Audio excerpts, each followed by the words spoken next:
subscribe dan aktifin tombol notifikasinya. Assalamualaikum warahmatullahi wabarakatuh. Selamat datang di Korkal Siniar, di mana semua suara bisa didengar. Selamat pagi, selamat siang, selamat sore, selamat malam, selamat apa aja ketika kalian menonton video ini. Dan seperti biasa, ketika wajah saya sudah muncul di layar, itu artinya edukasi dan hiburan akan segera datang. Oke. Halo, apa kabar Sobat Cerdas? Selamat datang kembali di Korkal Siniar. Dan sebelum memulai, karena kita syuting bertepatan dengan tanggal 28 Oktober, jadi saya mewakili teman-teman Korkal Siniar dan Koran Kaltim tentu saja mau menyampaikan selamat memperingati Hari Sumpah Pemuda buat seluruh pemuda di Indonesia, di seluruh Nusantara gitu ya, karena bertepatan dengan hari ini 94 tahun yang lalu di 28 Oktober 1928 terjadi sebuah kejadian yang membuat kita barangkali itu bisa jadi kejadian yang sangat penting ya, membuat negara ini bisa jadi seperti dengan hari ini. Jadi kita harus berterima kasih dengan mengisi hari-hari kemerdekaan ini dengan kegiatan-kegiatan positif sesuai dengan profesi atau keahlian masing-masing. Oke, nah ngomong-ngomong soal pemuda nih teman-teman ya, di sebelah kanan saya ini udah hadir salah satu tokoh, saya sih boleh lah sebut tokoh pemuda lah ya, tokoh pemuda dan tokoh pendidikan juga lah ya, praktisi pendidikan kali lebih tepatnya ya. Sudah bersama saya Bang Fatur Rahim. Siap, Bang Fatur. Apa kabar Bang Fatur? Alhamdulillah luar biasa. Alhamdulillah luar biasa. Sebenarnya kalau boleh dibilang ini pertemuan kita yang kedua Bang ya? Baru kedua Bang ya? Baru kedua. Baru kedua udah diajakin podcast aja Bang ya? Iya. Berarti akan ada yang ketiga ya? Berarti akan ada yang ketiga. Oke. Bang Fatur kan kalau kita sebagai pembuka nih Bang, buat obrolan kita santai aja Bang, karena ngomong-ngomong soal pemuda itu pasti selalu dikaitkan dengan hal-hal yang kalau sekarang nih Bang, konteks pemuda itu biasanya dikaitkan dengan hal-hal yang Gen Z, milenial gitu-gitu. Apakah menurut Abang sebagai orang yang berkecimpung di apa ya namanya dunia pendidikan gitu Bang, dan juga selalu beririsan dengan anak-anak muda gitu dan pergerakan anak-anak muda, apakah yang dilakukan hari ini tuh sudah on track belum Bang untuk menuju menuju negara dengan pemuda yang kemudian produktif dan berdaya saing gitu Bang? Ini berat ini. Pertanyaan pertama udah berat ya? Sok berat. Iya, sok berat. Gimana Bang? Ya, jadi saya mau mulai dari hal yang berat dulu. Oke. Jadi Bank Dunia itu mengatakan masyarakat Indonesia itu functionally illiterate. Functionally illiterate. Oke. Itu maknanya, kata Bank Dunia, orang Indonesia itu bisa membaca tapi tidak memahami apa yang dia baca. Nah, ini masalah terbesar Indonesia. Oke. Dan ini berpengaruh ke semua lini kehidupan. Oke. Kenapa? Buktinya ketika kita di WhatsApp group nih ada informasi masuk, itu dengan ringan hatinya kita segera membagikan. Itu salah satu ciri bahwa memang masyarakat kita itu functionally illiterate. Functionally illiterate. Kalau ditranslate ke bahasa Indonesia apa tuh Bang? Takutnya ada sobat cerdas yang nggak ngerti nih Bang. Ya. Apa tuh, jadi Bang? bahasa mudahnya itu tadi, bisa membaca tapi tidak memahami apa yang dia baca. Oke. Kalau berdasarkan tingkat buta huruf, Indonesia itu udah bagus, 97%. Oke. Tinggal 3% lagi sebenarnya. Siap. Tetapi berdasarkan hasil PISA, berdasarkan hasil banyak tes internasional mengatakan, ya itu tadi, Nggak tahu isinya Bang ya? nggak tahu isinya apa yang diucapkan. Ini PR terbesar kita di pendidikan terkait dengan bagaimana mau mengisi kemerdekaan, membangun Indonesia, membangun Kaltim yang lebih sempit, membangun Samarinda misalnya. PR terbesarnya itu sebenarnya. Oke, gimana caranya tuh? Nah, kalau mungkin kan ini kalau kita sering dengar di TikTok nih sering banget lewat lah ya. Rocky Gerung bilang jangan tanya saya dong kalau soal solusi urusan. Nah, Abang jangan bilang gitu ya. Gimana Bang? Kalau menurut Abang mungkin saran ya, saran. Iya. Kalau Bank Dunia mengatakan ada 12 caranya. Oke, wah. Tapi kita sederhanakan nih, kita nggak usah ngambil Bank Dunia lah. Siap. Cara paling sederhana sebenarnya kita mulai nih. Tadi kan bahasa literasi ya. Functionally literate artinya bisa membaca tapi tidak memahami apa yang dibaca. Ini terkait dengan literasi. Oke. Nah, literasi itu sebenarnya apa sih? Ini banyak pertanyaan nih. Banyak orang menyebut, bahkan beberapa pemerintah kabupaten kota, bahkan Indonesia, itu punya program terkait bagaimana meningkatkan literasi secara nasional. Nah, tapi literasi itu apa, Bang? Tapi literasi itu apa? Ini yang jadi tanda tanya. Bisa menyebut, tapi kadang tidak memahami. Nggak ngerti, betul. Nah, literasi itu kalau boleh dikelompokkan, versi saya nih ya, biar lebih sederhana, paling tidak ada 4 hal. Oke. Apa itu, Bang? Jadi literasi itu ada yang namanya literasi membaca, menyimak, menulis, berbicara. Oke. Oh, jadi tidak terbatas pada bacaan aja, Bang ya? Oh, tidak. Oke. Sekarang coba saya uraikan sedikit ya. Siap. Literasi itu yang pertama adalah membaca. Siap. Kemampuan ketahanan membaca siswa, pemuda kita yang orang tua pun sebenarnya itu rendah. Dikasih bacaan di WhatsApp grup itu kalau panjang itu ada dilewati itu. Malas, Bang ya? Malas baca. Karena memang kita tidak mempunyai ketahanan membaca. Ini PR terbesar. Ketahanan membaca, betul. Iya. Belum naik satu level lagi, memaknai apa yang dibaca. Oke. Bacanya aja udah malas, Bang. Bacanya aja udah malas. Oke. Padahal level berikutnya di literasi itu kemampuan menyimak, memaknai apa yang dibaca. Oke. Itu lebih berat lagi. Siap. Karena kalau membaca kita artinya yang tersirat, tertulis. Siap. Tersurat. Tapi kalau yang tidak tertulis ini kan sulit untuk dimaknai. Oke. Itu perlu jam terbang. Nah, di atasnya lagi itu ada yang namanya menulis. Setelah itu baru menulis gitu, Bang ya? Setelah itu baru bisa menulis. Artinya prosesnya panjang nih? Prosesnya panjang. Jangan lompat gitu, Bang. Jangan lompat. Makanya tidak heran skripsi, tesis, disertasi itu kopas. Oke. Karena tidak mempunyai kemampuan untuk menulis. Siap. Karena nggak mampu menyimak tadi. Karena tidak mampu menyimak dan minim nggak mau baca. Oke, betul. Tebal, tapi kosong. Pinggirnya manis, dalamnya kosong. Nah. Apa itu? Oke. Lanjut, Bang. Satu level di atasnya lagi itu namanya berbicara. Oke, berbicara. Orang sekarang bahasa ininya menyebut public speaking. Siap. Nah, kemampuan berbicara ini level paling tinggi. Kenapa? Setelah membaca, menyimak, menulis. Baru berbicara. Oke. Menulis itu masih bisa nyontek. Oh, betul. Kita pernah beberapa kasus, Bang ya. Yeah. Yang tulisannya bagus, ternyata nyadur. Okay, syukur kalau nyadur. Para prase itu udah mending. Oke. Ada effort, Bang ya. Oke, betul. Tapi buat dari nol, itu yang kita masih sangat rendah. Oke, siap. Nah, yang paling tinggi itu adalah berbicara. Okay. Berbicara tuh nggak bisa nyontek. Ini kita kayak seperti sekarang nih. Nggak bisa dicontek, Bang. Nggak bisa dicontek. Betul. Kecuali ada teletek. Ini ya, promtek. Sayangnya Korkal Senior tidak secanggih itu, Bang. Jadi itu bisa baca tuh kalau kayak gitu. Siap. Itu tadi gambaran masalahnya gitu, Bang. Nah, kalau caranya tuh buat menyelesaikan masalah-masalah itu gimana tuh, Bang? Cara karena gini, ada satu penelitian mengatakan untuk bisa menjadi seorang public speaker yang hebat itu perlu 10.000 jam terbang. 10.000 jam terbang. Wow. Artinya itu didapat dari pendidikan dasar sampai pendidikan tinggi. Oke. Artinya apa? Masalahnya ada di SDM lagi. Oke. Untuk bisa mentransformasikan itu di peserta didik, di mahasiswa gitu ya. Memang perlu guru-guru dan dosen-dosen yang berkualitas juga. Oke, wow. Ternyata masalahnya kembali lagi ke pendidikan, Bang ya. Kembali lagi ke pendidikan. Karena akan berpengaruh nanti ketika mereka menjadi outcome-nya itu di masyarakat, jadilah pengangguran. Jadi pragmatis semua, tidak daya nalar yang keluar. Betul.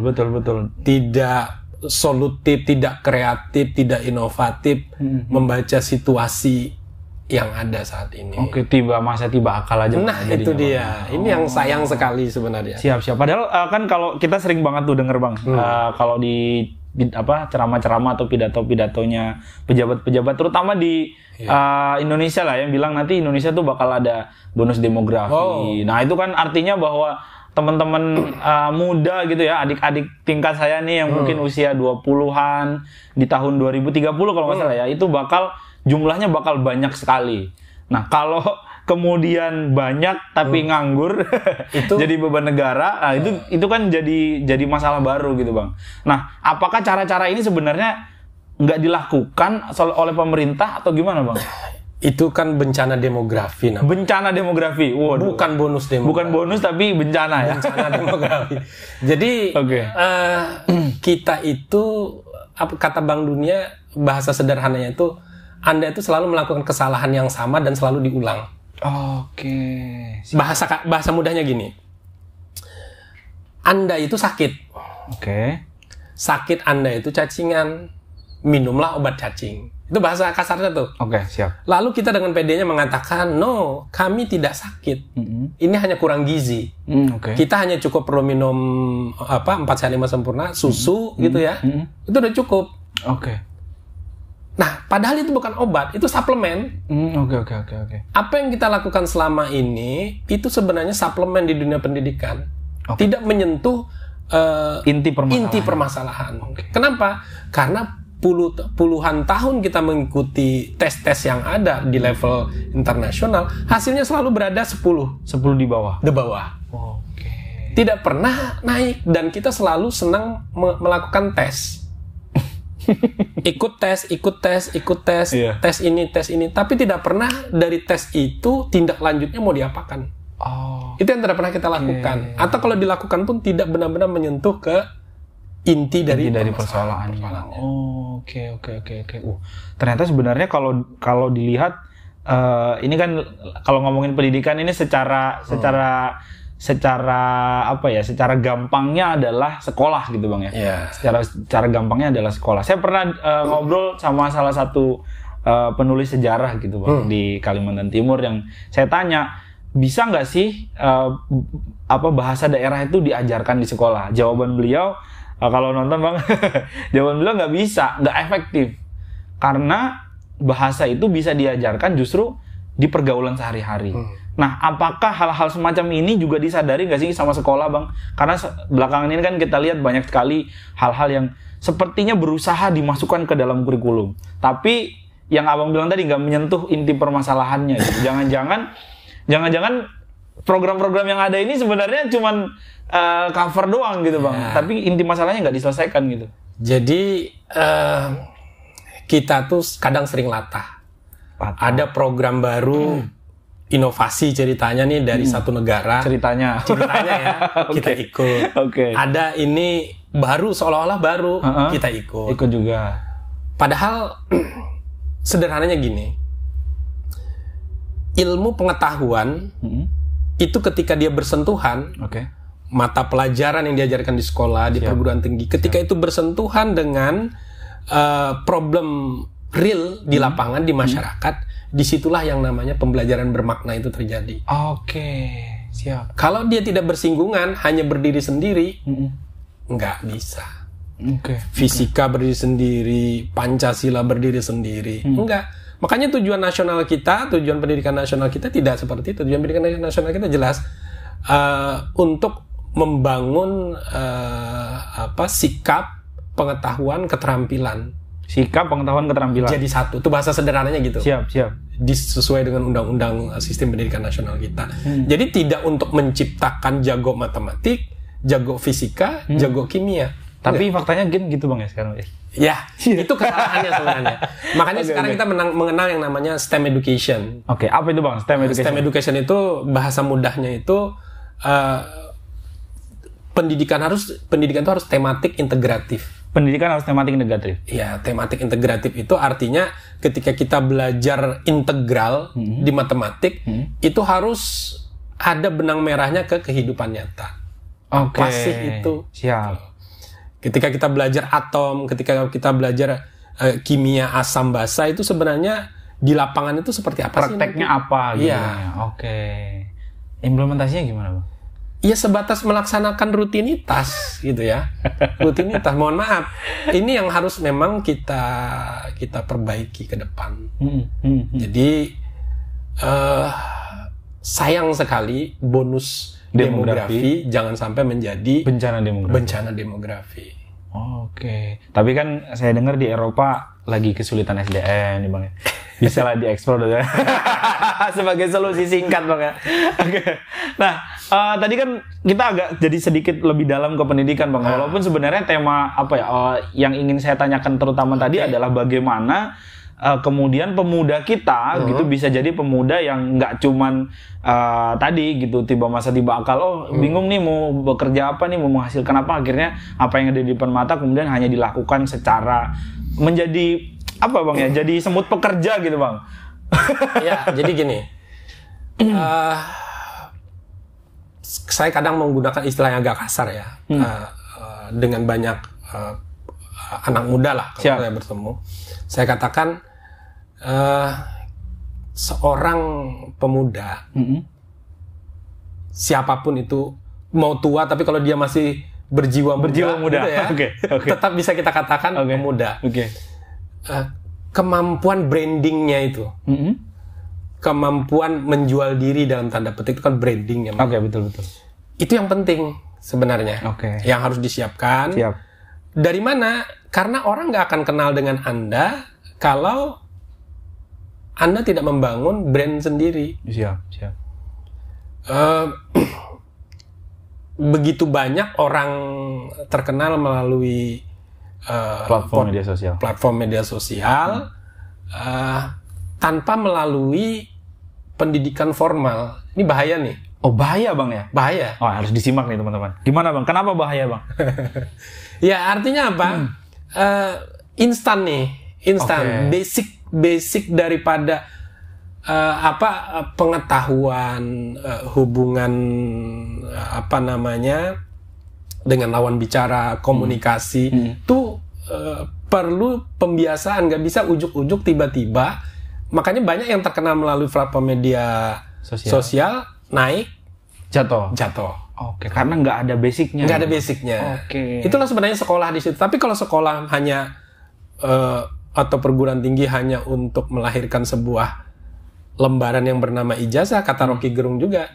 Ijazah itu hanya membuktikan bahwa orang itu pernah kuliah. Bukan pernah dia berpikir. Dan memang kenyataannya, ini sebagai informasi nih, sejak 2013 itu banyak perusahaan-perusahaan raksasa dunia itu sudah tidak lagi mensyaratkan ijazah. Termasuk Quran Kaltim karena saya tidak ijazah kan. Itu dia. Kenapa? Jadi kata mereka, saya kebetulan pernah berkunjung ke banyak negara. Ke Amerika 2 kali, di Singapura saya bertemu dengan setelah selevel manager lah di Intel Corporation di US, di Singapura, termasuk di Indonesia, kantor Google di Senayan. Saya tanya, apa yang membuat Anda bisa bergabung di perusahaan sebesar ini? Apa kata mereka? Apakah karena Anda lulusan Harvard, Cambridge, atau kalau yang di Indonesia UI? Oh enggak. Ternyata beberapa dari mereka itu kebanyakan lulusan dari universitas-universitas swasta yang nggak terlalu terkenal.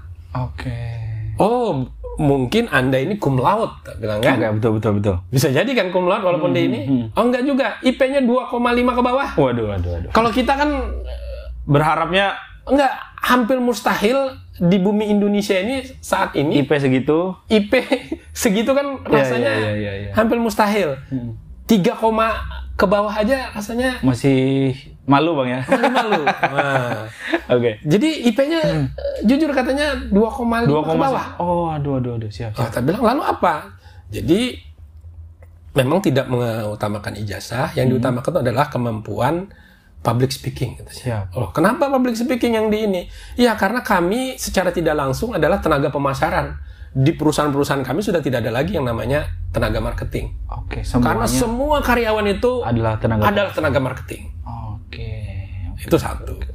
Yang kedua, harus orang yang memiliki kemampuan kompetensi yang dibutuhkan. Sesuai dengan pekerjaan. Perlu juru ketik, ya udah juru ketik.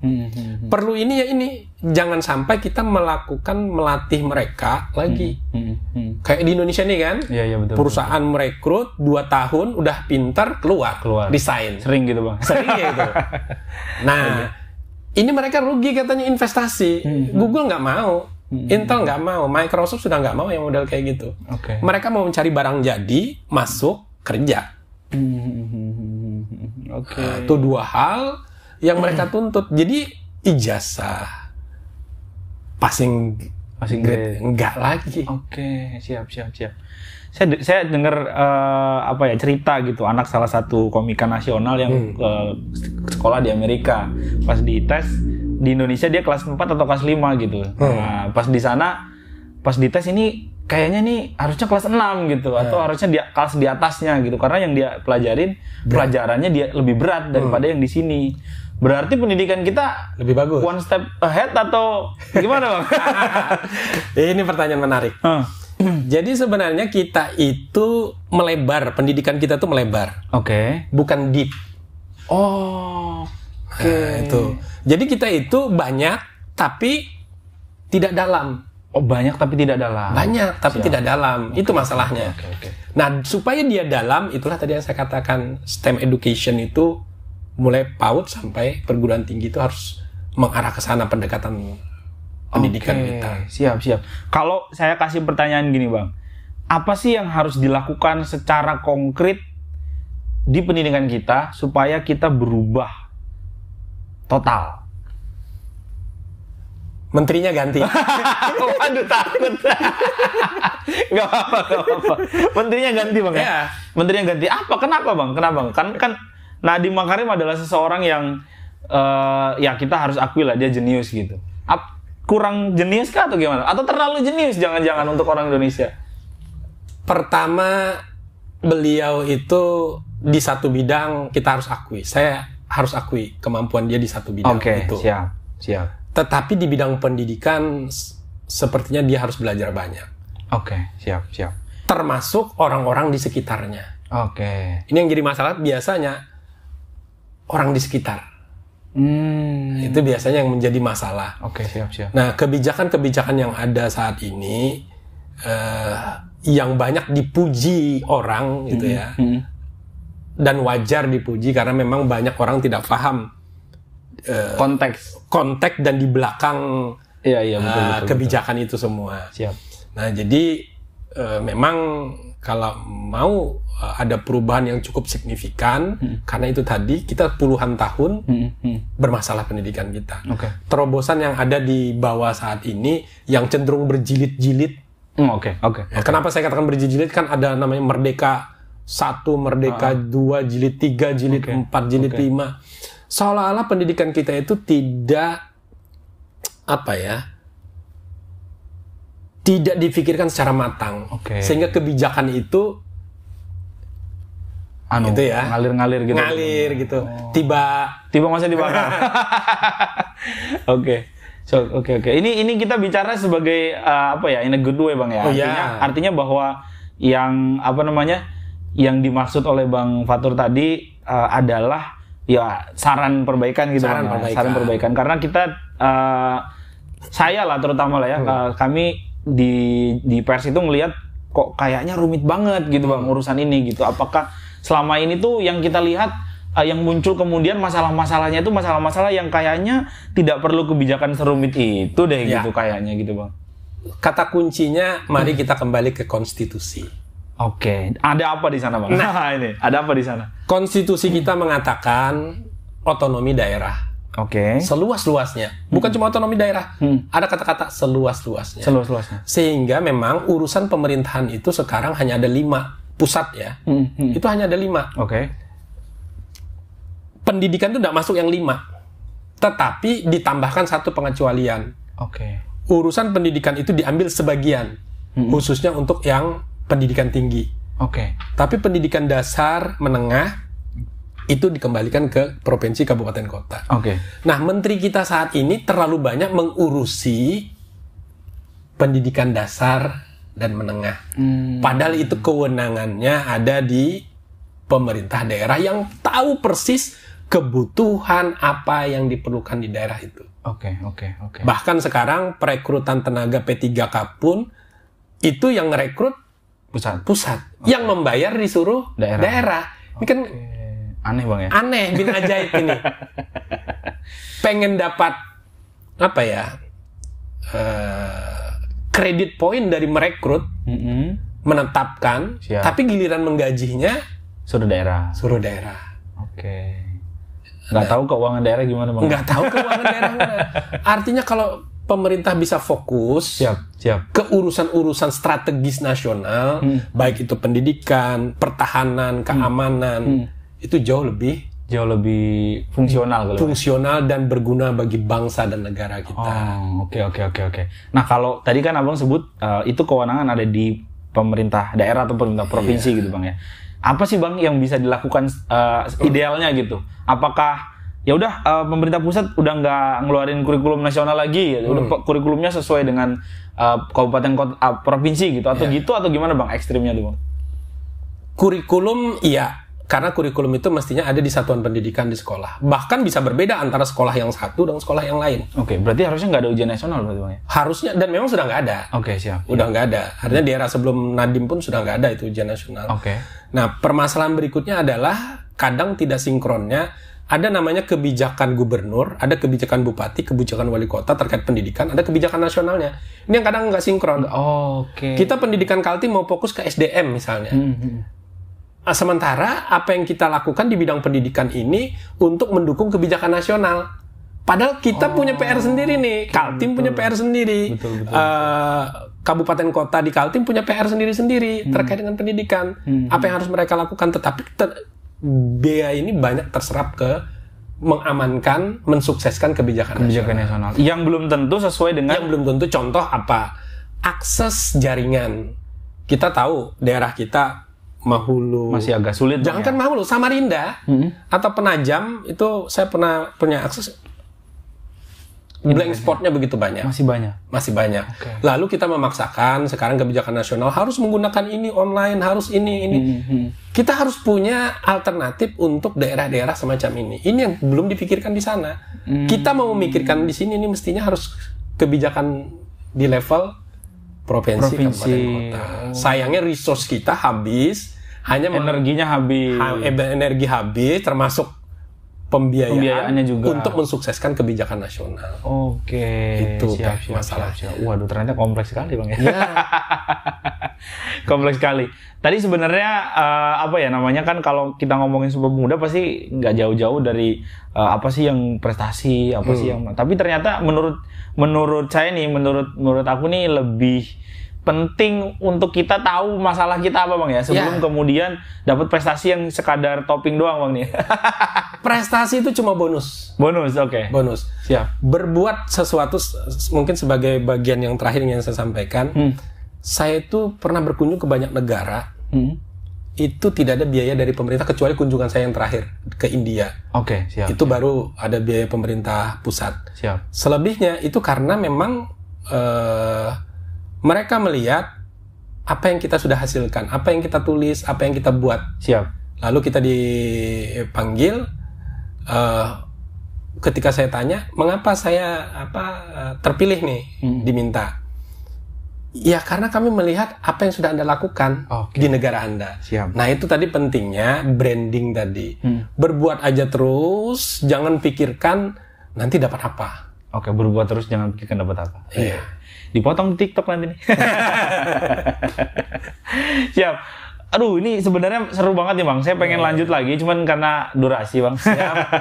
Jadi kita tadi aku menyimpulkan beberapa. Yang pertama soal ada hal-hal yang harus dilakukan secara struktural dan regulasi yang mendasar di tingkat pusat untuk mengubah pendidikan kita yang supaya hasil atau keluarannya, outputnya itu menjadi pemuda-pemuda yang tidak hanya diserap dunia kerja, Bang ya, tapi juga bisa menalar, berpikir kalau bisa menghasilkan lapangan-lapangan kerja yang baru. Dan kemudian yang terakhir tadi adalah bagaimana kita teman-teman pemuda berbuat aja gitu, Bang ya. Yang lagi kamu lakukan di sana di fokus di ujung Tering sana misalnya ya, atau di Kubar atau di Bontang atau dimanapun kalian yang lagi kalian lakukan aja, Bang ya. Fokus, selama itu positif nanti bakal ada reward untuk itu, Bang ya. Iya, tanpa kita minta, tanpa disadari. Ya, oke, terima kasih sekali lagi teman-teman sudah menonton, dan saya mau ngingatin sampai dengan